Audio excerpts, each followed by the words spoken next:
started, my name is Leslie Wood. I'm the Director of Christian Education here at Shandon United Methodist Church, and we are delighted to offer this safe space to host Corinna here this evening. Just a couple of details before we begin. There are restrooms that are out in the hall down and across from the water fountain on the right, and there are cookies and water bottles over here. Please don't leave us with these cookies. That's a real problem around here. So yeah, I was going to say, put them in your pocket, take them home with you. But we are delighted to have you here this evening. Grateful that you came and had the opportunity to hear a message about a faith story and a journey as a part of all this. Are you going to pray for us when you come up here? So I'm going to welcome Hillary Taylor, Reverend Hillary Taylor. So Hillary has deep roots here at Shandon United Methodist Church. She is one of ours. We were thrilled to support her in her pursuit of fulfilling her calling as an ordained Methodist minister. And we are thrilled to have her here in this new role as the Executive Director of South Carolinians for Alternatives to the Death Penalty. I think everybody here maybe knows Hillary already, but if you don't, certainly hope you have a chance to meet her and love her as well. So,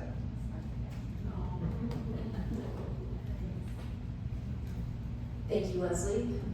Leslie was my youth director back in the day, so deep roots and connections there. We shared many laughs and tears on her office couch, which I'm sure has also experienced many more laughs and tears from lots of other people.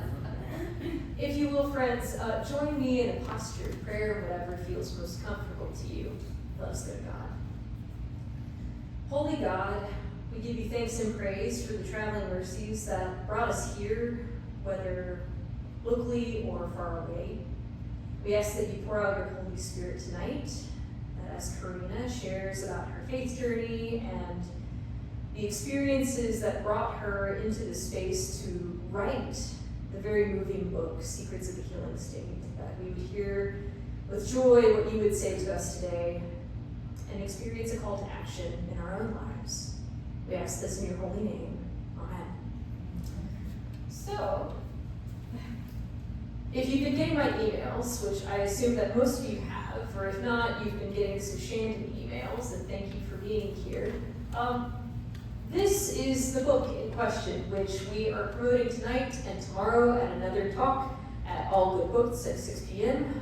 With one of the USC law professors. And it is written by the wonderful Corinna Barrett Lain.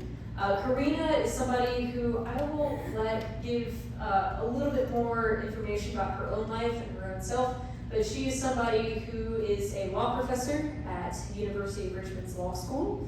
She is somebody who is a scholar, an author of other books and compilations, but the thing that I think that she would identify most with, besides being a wife and a parent, and a very accomplished professional, somebody who will be walking into an endowed chair once she gets back from her book tour, is that she is a follower of God and somebody who believes in living a life connected to God and to one another, which is the most meaningful life there is. So without further ado, Corinna.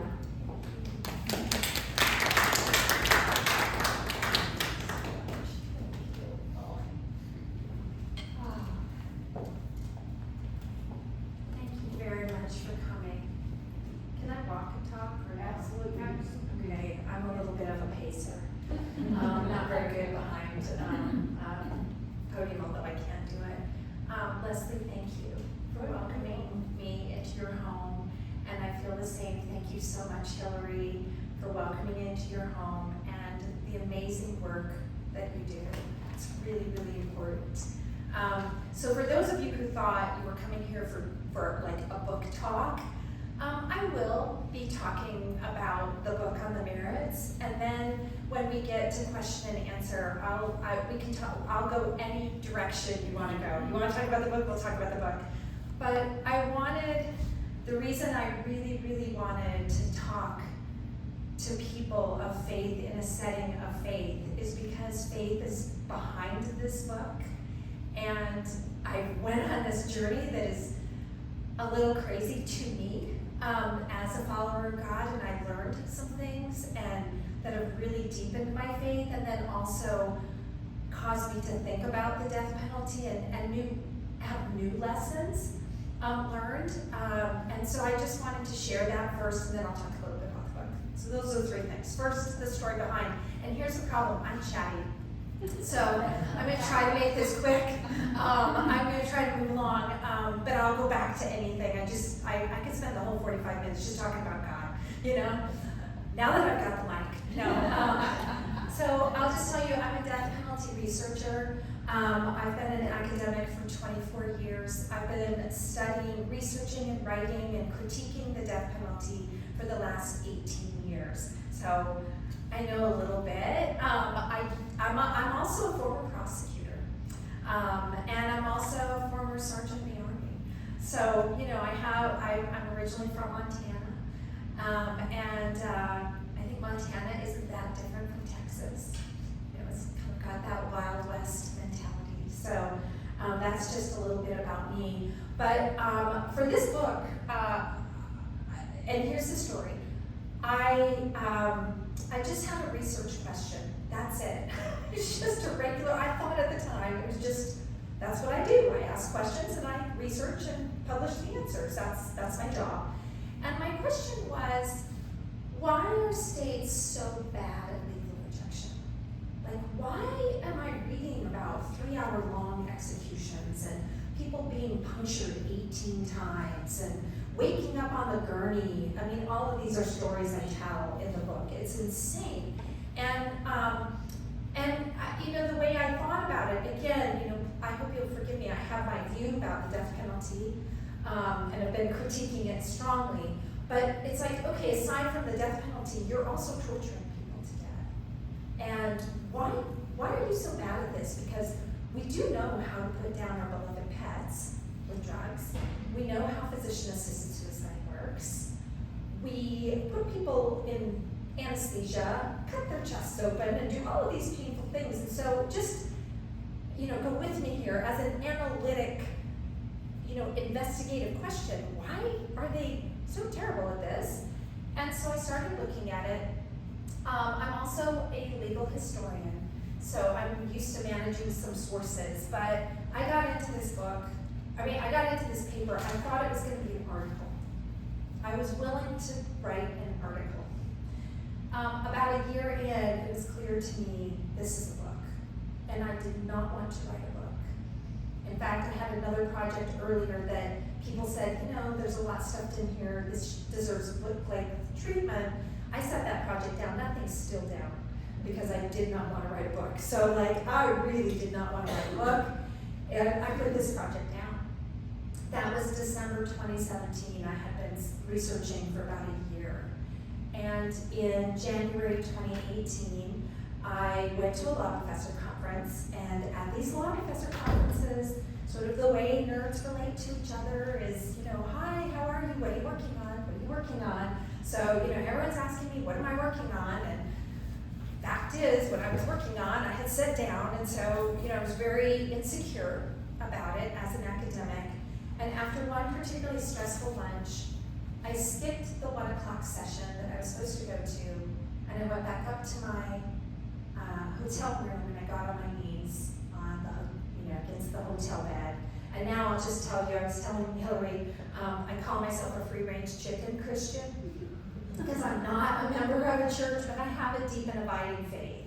And you know, we could talk about it, but you know, not all churches are safe spaces, and so sometimes I feel like you guys are ruining everything. And so I've got my faith, but it's, you know, very much me and God. Although I have to say, I've been visiting at a United Methodist Church for 2 years in Richmond. So anyway, so I've really fallen in love with Methodists. It's interesting that I'm here because I didn't know that about me. Anyway, so I'm like, Anyway, so I got on my knees and, you know, prayed, and my prayer really was, Lord, you know I don't want to write a book. And you know I don't want to write a book on lethal injection. And it went on. It was like, you know, here are all the ways this would be bad for me professionally. And at the end of that prayer, it was, but if I thought this was what you were calling me to, if I knew it was you, none of that would matter. And I feel like every person in this room, right? Like if there's something you didn't want to do, but you heard clearly from the Lord, like none of that would matter. You'd be like, okay, it's an honor. And that's how I was. And so I prayed, I was like, I don't want to write a book, but if I knew it was from you, none of that would matter. So Lord, just, if it is from you, if this is what you're calling me to do, just make it plain. Because otherwise, I'm not inclined to do this. And I wasn't really reading them. I have my faith, but I wasn't really reading the Bible like I am now. And I don't know. I'm kneeling against the bed. The side table's right there, and I just opened the drawer to see if there was a Gideon's Bible. I wasn't carrying a Bible, and there was. And I just flipped it open. And the first picture you see is what it opened to. And I don't know if you can read it, so I'll read it to you, but you can see the little numbers. This is the top left. It wasn't like I was scrolling down. This is the first thing I read. Psalm 45, my heart is overflowing with a good theme. I recite my composition concerning the king.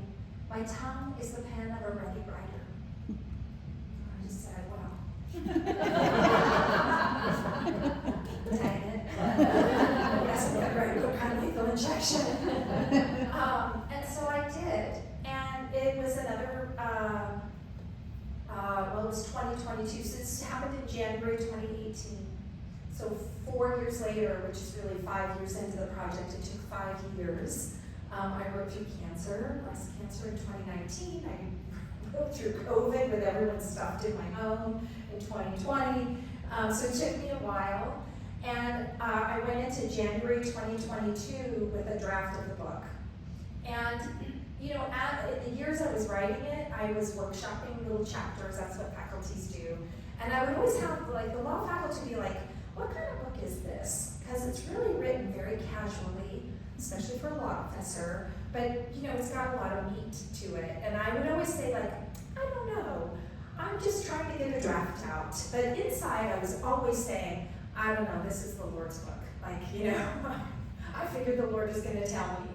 Well, I came into January 2022 and the Lord did not tell me. There was no place.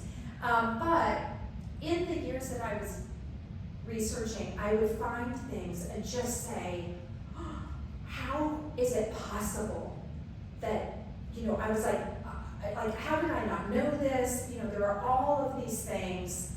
One example is, I found Department of Corrections officials in Idaho took $15,000 in cash and put it in a suitcase and chartered a plane and went to Washington State. I document all of this.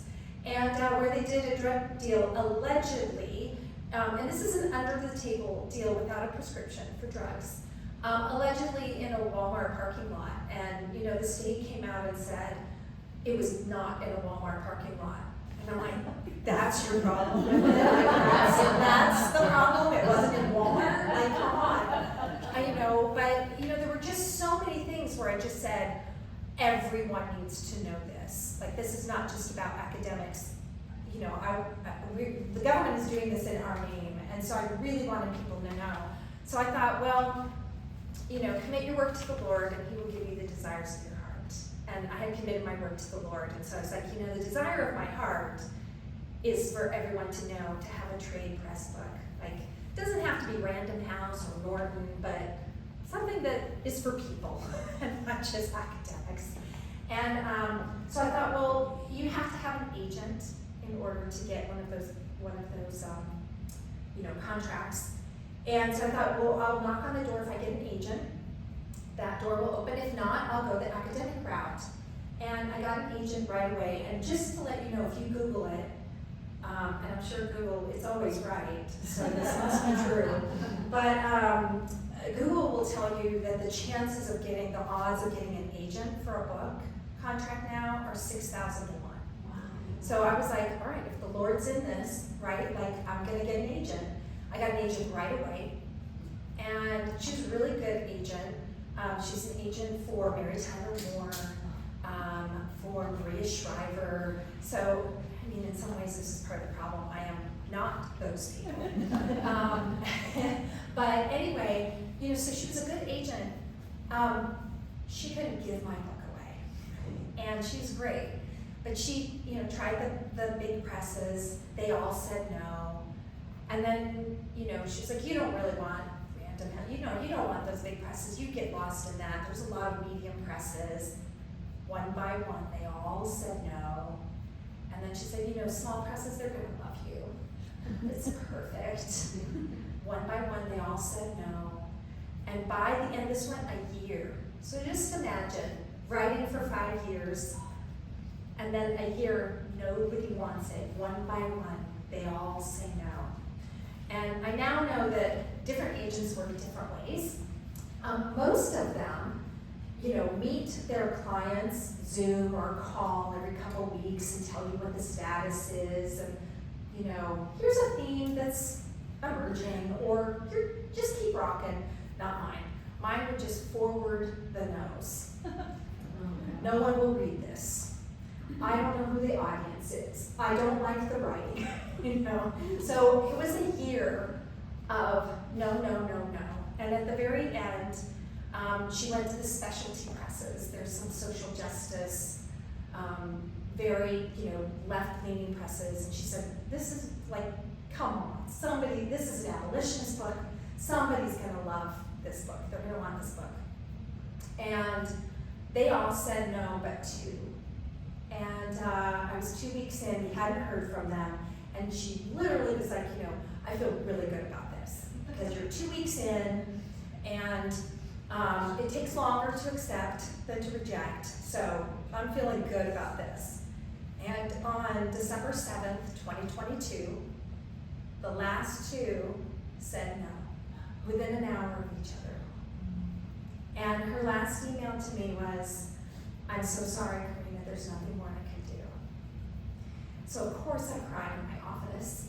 And actually I was supposed to have a mentoring session. I'm the senior female faculty member at Richmond, and I was supposed to have a mentoring session with one of our new female faculty members at a certain off-campus beverage establishment.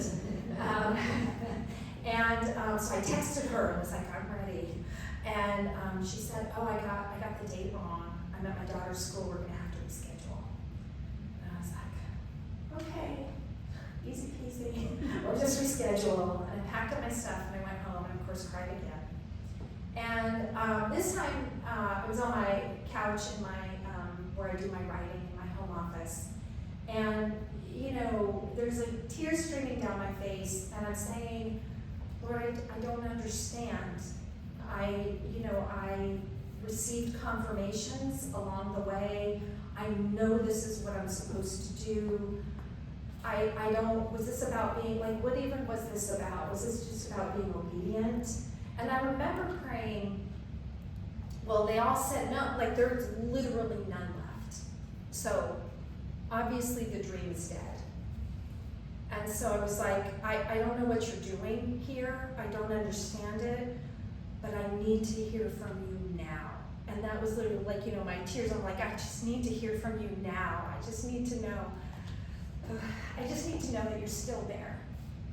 And I flipped open the Bible, and it opens to this page. By the way, that's my couch, that I was crying again, so I'm going to read it to you. But it opens to Habakkuk 2:3, and I was literally like, what the is Habakkuk? It's a 2-page book in the Bible, 2 pages, And in the 5 years I was writing, and I started just praying and opening the Bible since that fateful day in January 2018, and not once in those 5 years did it turn into this book called Habakkuk. But, the top left, here's what it says. So these are the first words, again.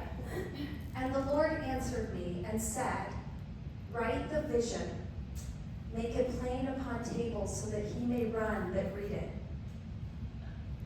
For the vision is yet for an appointed time, but at the end it shall speak and not lie. Though it tarry, wait for it, because it will surely come, it will not tarry. And then I cried again.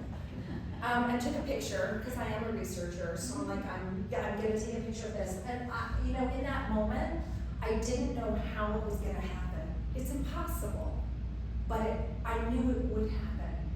It would happen.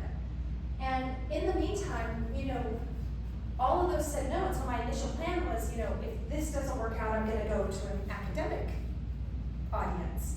And so that would call for it to be more formal, more stiff, more academic-like, and that's not what Habakkuk told me.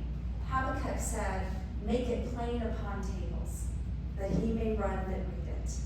And so, it was very clear to me, it's like the Lord was saying, I know everybody said no, I know all the trade presses said no, I want you to double down on the trade press and make it even more trade pressy. And I'm like, oh, okay, I'm in for a penny, in for a pound, right? Like, here I am. So, that happened, and then 2 weeks later, my husband was out of town. I was up in bed, it was like a Saturday morning, and we have a hardwood floor, and I was just being lazy. I do my reading down in my home office, and it was December, and the floor is cold, and my husband wasn't there, and so I was like, I could just do it in bed. And I remembered I had this old Army Bible. I was in the Army. I had this old Army, huge thing, huge honking thing. So I was like, I'm just gonna pull that, I'm just gonna do the reading in bed. And so I did, and I flipped it open, and it opened to Habakkuk. The same passage. And then, January 7th, so I want you to know, it's not like I have Bibles lying around. I have 3 Bibles in my entire world. The Old Army Bible, which I hadn't opened in over a decade, it had dust on it, don't judge me. But, it had dust on it. The one that I usually use. And then I have what I call my work Bible. I keep it in my office.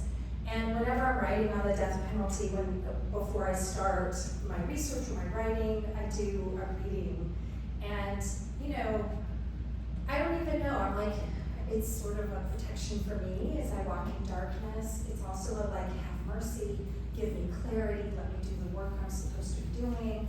So I have this work Bible. So on January 7th, I go to the office to make it plain and open up my work Bible. And again, my habit from that fateful day in January is just to open it and receive what the Lord has for me.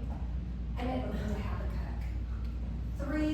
The only 3 Bibles in my world open to the exact same page, and it's a 2-page book in the Bible, and I'd never even heard of it. So I'm like, I have to wait. And now here's the real kicker. So I don't remember when this was. It was maybe like March or April. I don't really know. But I went to get a pedicure. It was something I did with my teenage daughters, and now I'm hooked on them. And it was a Sunday, and I don't belong to a church. So I was like, I'm going to put in a sermon while I get my pedicure. So I put in my earpods, and I just Googled waiting on God, because that's the chapter I'm in. I'm waiting. And this sermon came, it's the first one that came up, titled Waiting on God. A woman named Stephanie Ike, I'm like, never heard of her. Hit play. 15 minutes in, she says, so I'm going to talk to you about a little known passage from Habakkuk. And it's 2:3. For the vision is yet for an appointed time. The end shall speak and not lie. And I just was like, this verse is chasing me. And in the meantime, in my humanness, in my world, in my profession, it's like, you've run out of research grants. My faculty has stopped asking me, how's the book? It's like, it's the book that ate her and tanked her career. I don't have any more invitations coming. Like, everything's happening is not great. And in fact, what's interesting, I have one of my mentors, I met with her, she's up in Harvard, and she was like, well, the world needs this book. You need to turn to an academic press. And I was like, yeah, I think I'm gonna wait. And she's like, what are you waiting on? They all said no. And I had to say, I don't know. But there's a book of Habakkuk that's chasing me around, and I have to follow it. At which point she said, well, I'm an atheist. And I said, totally get it. this is, this is my truth. And so it ended up being this conversation that I never would have had. So anyway, I'm waiting, I'm making it plain. And I have a talk I give that I was giving that year in Puerto Rico. And I went to get my badge for this conference, and I walked by what I call the gauntlet. It's like all of the presses and all of the things. And this woman from NYU Press, by the way, the book is put out by NYU Press. This woman, I passed the NYU Press booth, and people had told me, NYU Press is known for their criminal justice titles. NYU Press has a trade press line. But I had heard from Habakkuk, so I wasn't going to do a dang thing. I was just going to wait. So I didn't follow up on anything. But I walked by her, and she was just sitting there. No one was talking to her, and so I just said, "Excuse me. Oh wow, a thing is happening right now. Ooh, giving me goosebumps. Wait till you hear it. I'm serious. I got goosebumps now." So I said, "Excuse me. Is it true that NYU Press has a trade press line?" And she said, "Yeah, I'm the one who runs it." I was like, "Oh." She said, "You got a book?" I said, "Yeah, but I'm waiting." And she said, "Oh, that's okay. Why don't you tell me about your book?" So I told her about the book, and she said, "Do you mind if I ask, why did you write a book on lethal injection?" And I said to her, "You don't know me. I know this is really strange, but I will go to my grave saying I was called to write this book." And I showed her the picture. I was like, "This is why I wrote." Like, I don't have any other explanation. This is why I wrote it. I said, "I know it's really strange. I know you don't know me." And she said, "No, it's not strange at all. My mom's a Methodist minister." That was my goosebumps. I was like, wow. And here I am sharing. Wow. So 2 months later, I had a contract with NYU Press in their trade press line. And now I look back and say, wow, God is God was good all along, holding me. But now I just think, wow, this is like threading the eye of a needle, and it was exactly what I needed, because I needed the academic integrity of an academic press.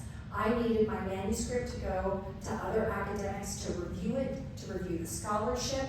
It needed to have a top-notch academic press behind it, and yet it's in their trade press line. Because I'm hurling some pretty big, I'm spilling a lot of secrets. In fact, one of my research assistants asked me, she said, do you worry, Professor Lain, do you worry about getting sued? And I said, no, but sometimes I daydream about it. Because I have sources for everything I say. There's 70 pages of endnotes in the back, slightly over 1,000 endnotes. So if the book looks big, it's like, well, a third of it is endnotes. But then, if somebody sued me, then I could get past, then I would get discovery, and then I could get past some of the secrecy that I haven't been able to get past. So anyway, but so I really needed the academic integrity. And so it's just, I look back now and say, man, I was pushing, I wanted this so badly, but the Lord knew exactly what I needed. So anyway, I get this contract, and I'm almost sort of done with the story, but I will tell you that NYU Press chose Easter of 2025 as the release date, not even knowing my story. And what they said was, your manuscript is going in January 2024. It takes about 18 months. That would be a June release date of 2025. They were like, I hate to break this to you, but yours is not a beach read. If we work together, Easter's late that year, let's do an Easter release date. It's a good time to think about redemption and state killing. And I was like, wow, is it ever? And that happened a year and a half. That happened 18 months before the Pope declared 2025 the year of the Jubilee, and before he declared ending the death penalty as the theme of the 2025 Jubilee. So I'm just like, this is really interesting. So as soon as I signed the contract, a writing retreat in Rome for free fell upon me. It's also known as dog sitting for a friend. So I was over there for 5 weeks to finish the manuscript and watching my dear, dear friend's 2 big dogs while she was traveling. And right before I left, I thought, I haven't done any of the tourist things because I'm on this writing retreat. But are you really going to go back to Richmond, Virginia and say, that's right, I lived in Rome for 5 weeks and I didn't bother to go to the Vatican? Like, really? Is it really going to do that? It's like, yeah, no. So I tried to get tickets, what are the chances to get tickets to the Vatican? 0 when you only have 5 days. But I'm like, is there any way I can get into the Sistine Chapel? Answer, yes. If you get tickets to the Vatican Gardens, there's a Vatican Gardens and Sistine Chapel. So they won't let you into the museum, but I was like, I'm not averse to walking gardens. And then I get to get into the Sistine Chapel. Even then, I couldn't get it in English. So that's fine. I put on my Jesus Jams playlist that I was making as in the 5 years that I was writing the book. And I'm in this group. I don't know what they were, 15, 20, something like that, and like her mouth is moving in another language. And I'm in this group, but I'm really by myself, talking to the Lord about Habakkuk and all of the other things. And I'm taking pictures of rose bushes and statues, and I go to take a picture of this fountain because it had little frogs on the side, and my husband's an environmental lawyer, and he has frog cufflinks, so I was like, oh, John will like this. And a white dove photobombed my picture. And I'm like, I can't believe I took that. Like, and everybody, it didn't even land. It like popped in and was gone. And everybody's trying to get it was gone. If I hadn't been taking that picture, I couldn't have taken that picture. And it's perfect. I mean, I was just like, I had one person say, that looks photoshopped. I'm like, you don't know me. Like, you don't know that I wouldn't even know how to do that. But it really is, it's really quite amazing. And I turned to the tour guide and asked her, because they all do speak English. It wasn't an English-speaking tour, but I said Dova, because I'm like, that's not a pigeon, right? Like, isn't that what I saw? And she's like, Dova. And I said, do they just have them? So I didn't know, right? Maybe they just have them in the Vatican. And she said, no. She said that in 2014, the Pope released 2 doves when Russia invaded Crimea, and that black crows attacked the doves in front of these people and killed them. And I was sitting there going, is that real? I went home and looked. That's a real, you all should Google that. Anyway, she was like, so no doves. That's not what they have. And she said, she'd been a tour guide doing the Vatican Gardens for 10 years. And she's like, I've never seen, like, they have songbirds, but she's like, never seen a white dove. So there's that. And then the last part, and I'll end here, and then I'll talk to you for a moment about sort of how this has grown my faith and what I am seeing. And then if you want to talk a little bit about the book, I'd be happy to do that too, because it is like there is a book. But the last thing I'll just tell you is, so the book comes out, and it is really weird because it came out Easter, which was April 22nd. Well, that was the release date. I think Easter was maybe April 20th or something like that. That's in the exam period for us. That's the end of the year. And there were many law professors. I've been in academia for 24 years now, so I just know people just by way of age, basically. And, many people, including University of South Carolina Law School, they're like, they knew I was writing the book. They're like, when it's finished, we'll have you in to do a talk. So I look at my schedule, and I teach 10 credits a year. 8 of them are in the fall. For complicated reasons, but basically I teach about 130 students in the fall, and it's 8 of my 10 credits. So I bank the credits, teach my big classes in the fall, and then teach my little death penalty class 1 day a week in the spring, and that's my schedule. But I look at it, I'm thinking, I can't go to all the places. I can't do that with the fall schedule. So I might as well take a leave, and as long as I'm taking a leave, I might as well really try to talk to people, because that's what I want. And so I was like, I wonder what it would run to take the semester off and drive around the country and with my sister, and who's amazing. And it's 30 cities in 87 days. Wow. We're driving in her van. Hashtag van life. And she sleeps in the van. But so I wonder what that would cost. So we get the estimate in, and I happened to be at a conference in Chicago, and it was a little prohibitively like take your breath away to do this. And so I got back on my knees, and I literally was like, Lord, you know I'm a yes. I have been a yes. I am a yes. But it's going to be expensive. They're going to be mean to me. They're not going to like what I have to say. I'm going straight to the South. They love their death penalty. I don't know that I can change anything. So, I'm a yes, but I need to know. And I was like, you know how to speak clear to me.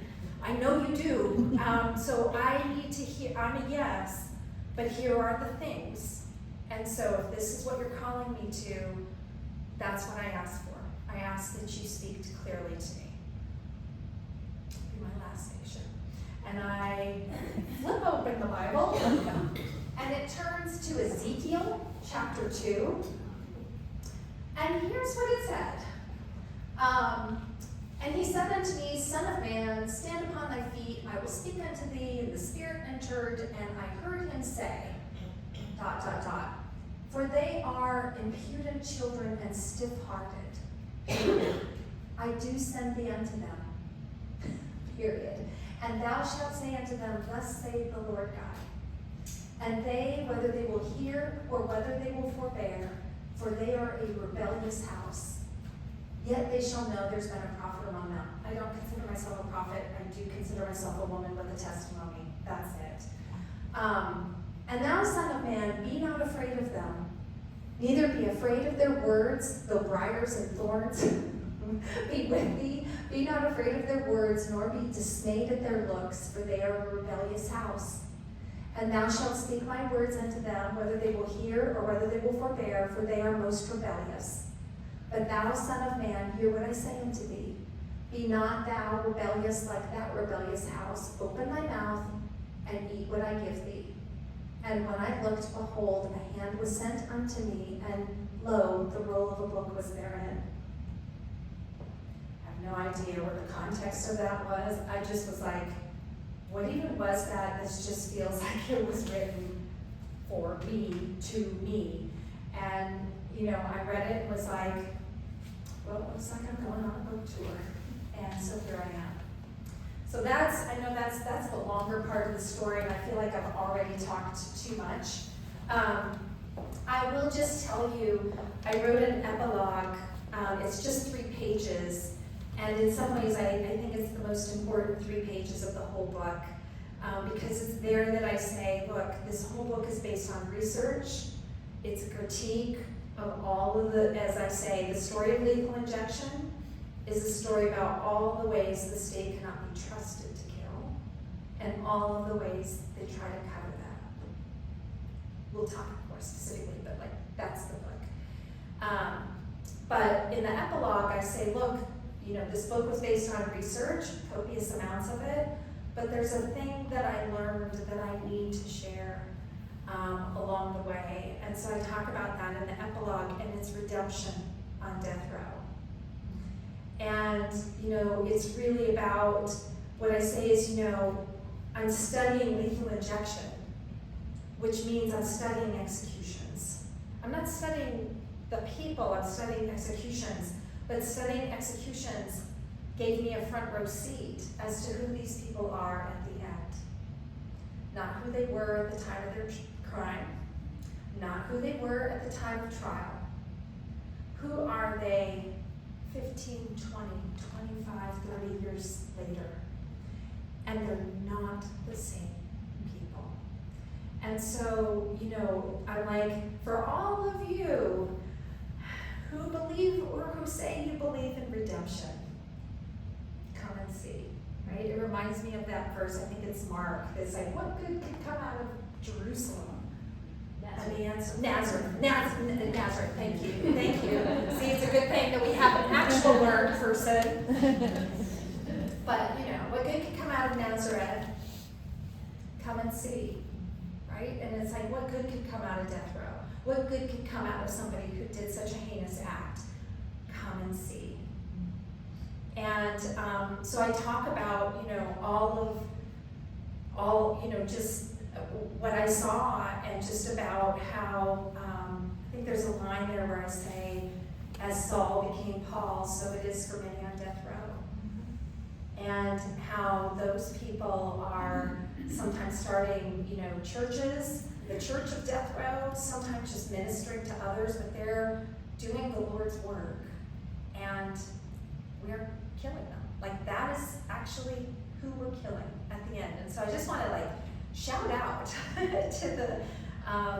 to those evangelicals that are like, kill them, and say, you know, you're killing your Pauls, don't you? And you're killing your Sauls who could be Pauls. Now, it's not just about redemption for me, even if they weren't redeemed. I believe state killing is wrong. But, you know, when so much of the argument is, well, they deserve it, it's just really striking. And to hear, there's one lawyer that I quote where he says, there was no need for the government to kill this man was Dustin Honkin. He said there's no reason for them to kill him in haste or at all. In any event, they failed. The Dustin Honkin they wanted to kill is long gone. He had become redeemed, he had become a Christian, and he was ministering, and his whole thing was, I can't take back what I did, but I can give every single day I have left in service of the Lord. And so I just think it's such a beautiful story, and I know it's one that advocates and beautiful, you know, people like Hillary have been talking about. And so I'm just, you know, adding my voice as a researcher. The stuff that the advocate's saying, it's true, you know, it's right. And so I'm just, you know, I lift that up. And, you know, in so doing, I think some people think, well, these people are monsters. And what I'm seeing is, that's a God special. You know, it's like, wait till you see what I'm going to do with you. And it's like, there's no more powerful testimony than to take this, you know, the lowest, and to be like, you can't believe, you know, you can't not believe in Christ when you see someone with that much hate, with that much, you know, ugliness and darkness to them, completely change and just want to serve the Lord. So I just, you know, I wanted to share that piece of it.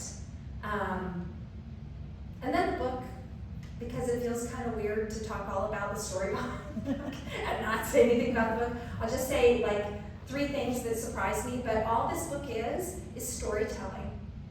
That's it. You know, I was talking to an investigative journalist today, and he was like, yeah, it reads like investigative journalism. I was like, well, you know, that's it. I'm just putting together all the stories. But, for example, I thought there was science behind lethal injection. Surely someone didn't just make this up off the top of their head. Someone made it up off the top of his head. And he was the state coroner. And so I quote an interview that he did where they said, how did you come up with a 3-drug protocol that every state used for 35, 40 years? And he said, I didn't do any research. I just thought about what might work. You wanted 2 drugs to kill him so that if one didn't, the other would. And then the interviewer said, well, why did you add a 3rd drug? And he said, why not? I didn't do any research. Why does it matter why I chose it? And I mean, I just was like, what? So there's that. I didn't know who was doing this. Like, I assumed it was doctors. The people pushing the syringes, people actually executing, they're non-medical prison guards. Because yards, and they're doing it from another room with 7 feet of tubing.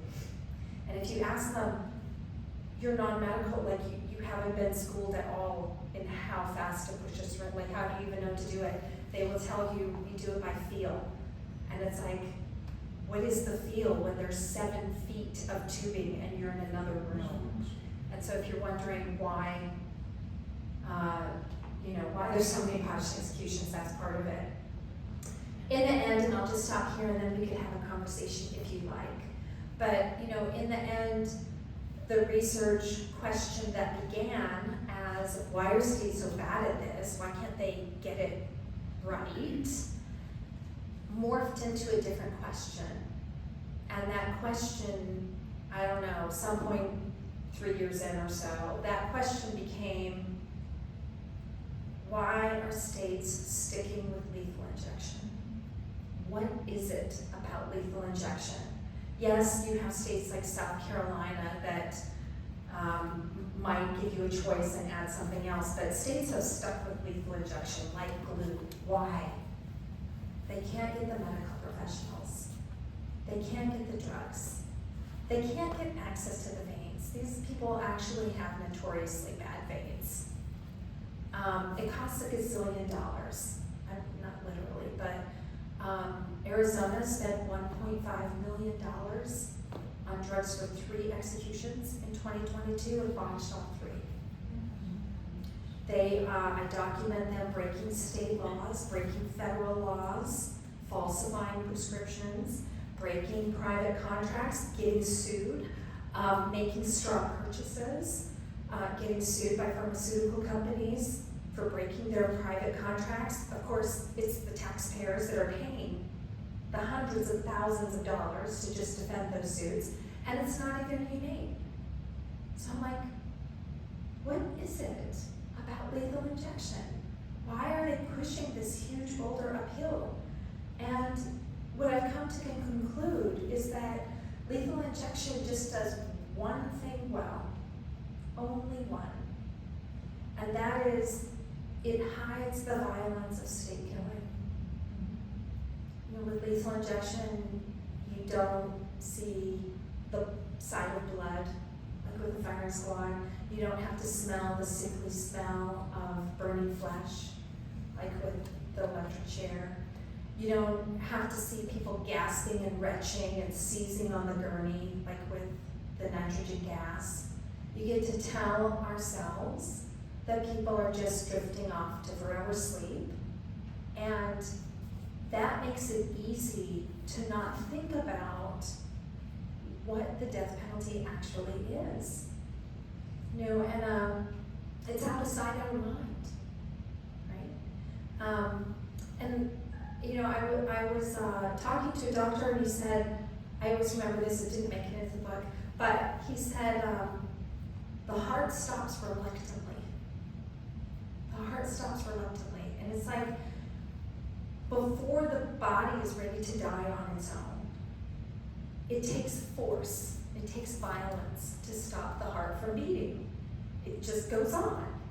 And, so it might be a car accident, it might be a homicide, it might be an execution, but the heart will keep beating until it's ready to stop. And so to interrupt that and to force death before the body's ready to give it up, it takes force. And lethal injection hides that. It internalizes it. And in fact, it uses a paralytic. And the paralytic is a muscle relaxant. So it relaxes the muscles in your face, and then it freezes them that way. So you get this nice drifting off to sleep regardless of what is actually happening. And the autopsies are telling the tale. So, I think in this country, South Carolina included, when we talk about the death penalty in this country, we talk about it as an idea. We talk about it in the abstract. Are you for it or against it? Often on tribal lines. Lethal injection is doing tremendous work in keeping the death penalty abstract. And so I think that's why they're sticking with it at all costs. And I think that's also why we're seeing even botched executions with the firing squad in South Carolina. Right, so I talked a lot, but thank you for listening. And do you have comments or questions? What does this bring to mind for you? Where was the guy from that put the recipe together? Yeah, that was Jay Chapman, and he was from Oklahoma. So Oklahoma invented the 3-drug lethal injection protocol. And, I am a legal historian, so there's some legal history in there. The Supreme Court had struck down the death penalty. Most people don't know this. Supreme Court struck down the death penalty as it then existed in 1972. And then the states passed new statutes, and it upheld those statutes in 76. So by 76, we had this new death penalty, renewed death penalty, and the country had not seen an execution in 10 years. And I quote legislators, they were very worried that the American public hadn't seen an execution in 10 years. And remember, we just had, all it was the electric chair and the gas chamber. And they were like, I don't know that the public is gonna stand for this. We need to do something that is much more delicate. And the other thing that was happening at the time was a federal district court had found a First Amendment right to televise executions. Now, it wouldn't last, but nobody knew that. And legislators were talking about, we can't have an electrocution in someone's living room, right? Like, we need to have a way that is aesthetically acceptable because these things might be televised. So, as I say in the book, yes, there were conversations about humane, like just empty, oh, it's humane. But it was striking that there were a number of conversations not about humane executions, but about humane-looking executions. And in fact, there were some people, Tennessee, for example, where they were like, I wish we could draw a quorum, but it ain't constitutional. So they were like, they actively did not want humane. And Did anybody ever make an effort to get FDA or anything like that? Yes, what a great question. Yeah, so. Can they tell us what to eat? Absolutely. Absolutely. So this I talk about in chapter 2, which is called Faux Science. And I talk about how Jay Chapman just made it up off the top of his head. And one of the questions I ask there is, okay, but how? Like, it's not like you could take them out and try these drugs out on them, right? And then I thought, well, that's exactly what the states did. But is that avoidable? Could they have done it any other way? And what I turn to is the FDA and say, look, the FDA had been regulating animal euthanasia for decades.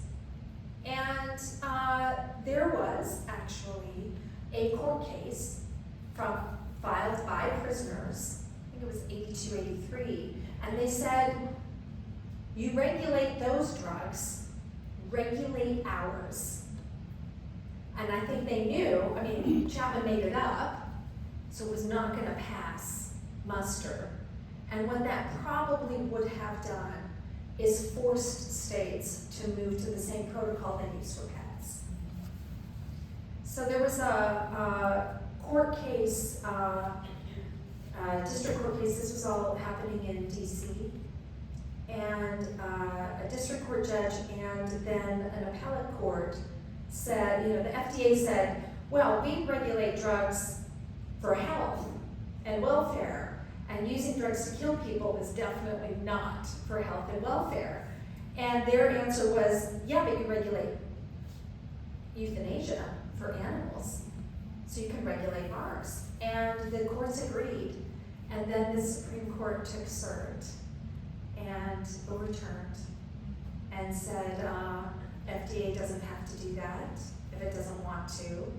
And so the one agency that could have regulated drugs and could have insisted on some science behind the drugs, closed its doors. So this was about in the seventies, the late seventies, is that? That litigation came up in 82, 83. The very first execution by lethal injection was 1982. That was Texas. Yes, ma'am. In your research, did you ever find an inmate who may have, they attempted it and they botched it and he was able to come out and explain how he felt? Yes. Yes. There have been maybe 4, maybe 5 people who survived their own execution. Were you able to get information about what they went through physically or? Yeah, quite a bit of it, actually. Now, I should say, I didn't interview any of these people. So everything I got was out of, was research. And I made a very deliberate choice to do my research that way, in the sense that I figured if I started talking to the journalists and the media witnesses that were witnessing, and I started quoting them and getting interviews from them and maybe interviews from these survivors of their own execution, if I'm going to start talking to people, I would need to talk to the people at the Department of Corrections too. Because if I didn't, I think that entire 7-year project, at the end it was 7 years, I think that entire 7-year project would have been subject to claims of bias. Well, she talked to all these people and she didn't talk to us. Or I could have talked to them and knowingly infected my research with falsities.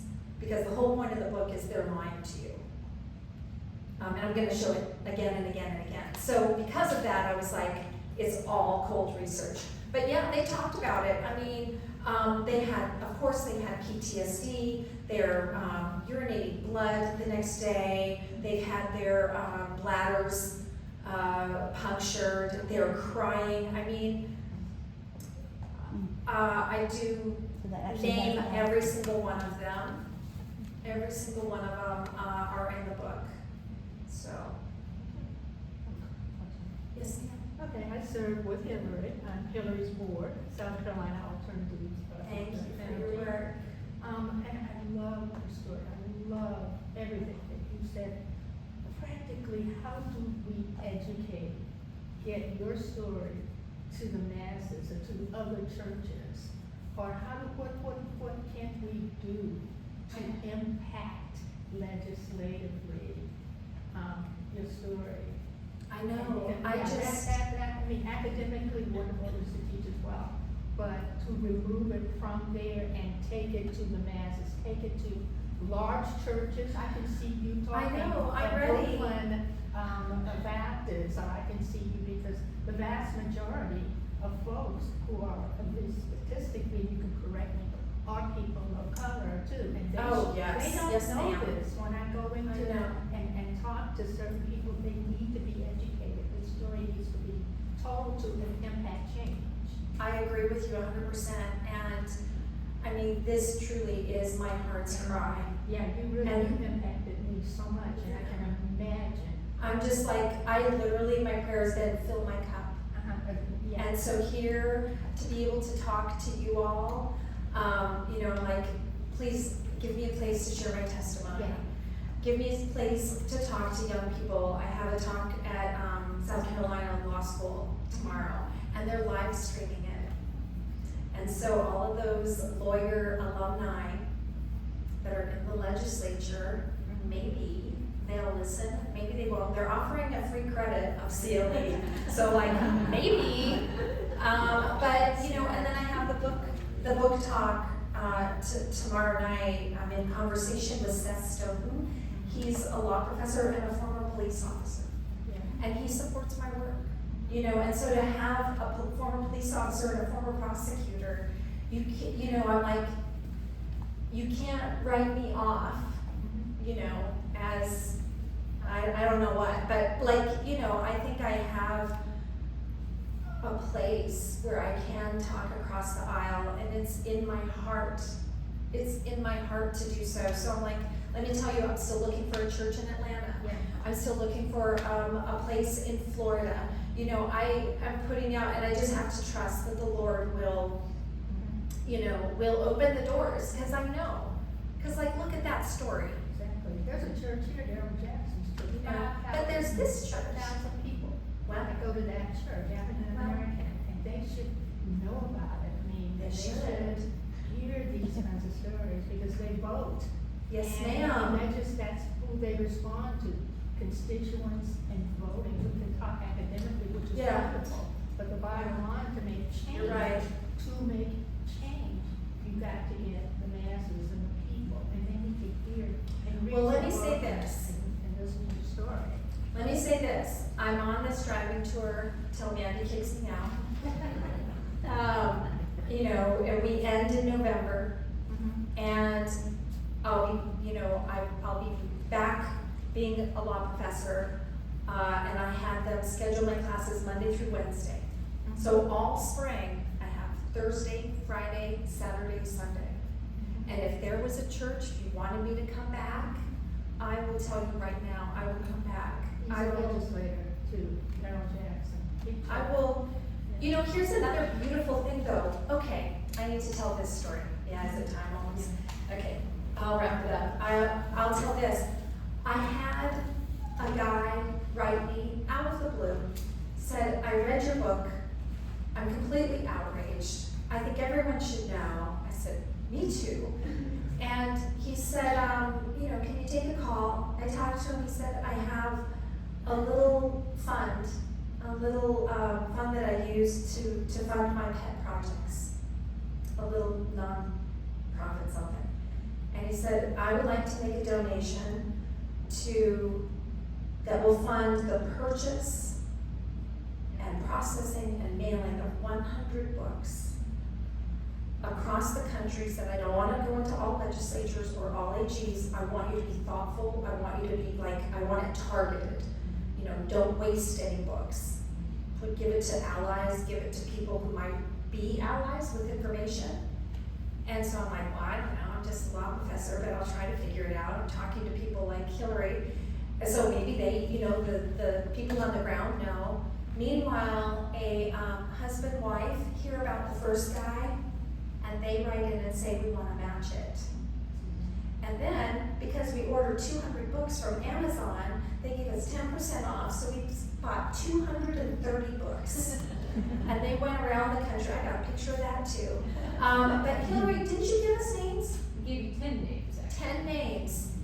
Strategic, thoughtful, and I'll tell you what, I have a little 3-page version of my testimony. And I slipped it in the front cover of every single one of those 230 books. And right before, and I put it in the cover letter. I got the book donors, they had to check the cover letter, and I said, I don't know if you're people of faith, even if you're not, strategically, we're talking, you know, the religious right is right. So I'm like, no, this is important. Strategically, also, it's true. And so they were like, yeah, do it. And I was on this run, I was talking to the Lord when I'm on my run, I'm just like, and I was like, Lord, how am I going to spread your word?